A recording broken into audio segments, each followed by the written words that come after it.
Bayan po nung mga kakitune po pagaling mag-balance si Nano the Great.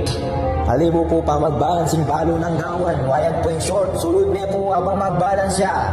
Kita mo pong katahimikan. Uy! Ayan po, nisuya po mete ka rin ay. At ano po mga galing niya po ng pitis ng mga tiyo.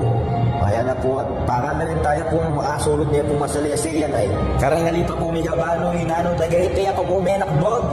Pero lawin tayo pong hinindingin naman ang pagyawali. Ayan po, nano po kayang isa't isipan at palakpakan tayo po, sulod niya po yung short. Kaniyan po, panalpin tayo po, umakanal niya pong luwasin ni. O hindi po ay, ayan na po yung Nano the Great. May kapagulyak niya po rin ni Nano the Great, tsaka niya po tebi ka rin kayang salo. Nakakarugan niya po yung Nano the Great, nano po kayang munisipisipan na, ayan na po, at alam ko niya po yung short. Why siya po ang nangyayari po yung gana-ganay, po may nakapag Nano the Great. Ayan po at di pa tani. Ayan, pinormaya pa po yung Nano the Great, kaporma ay tana. Kaya may nakabag ka rin, kaya namang yung tablado may nakabag yung bugo.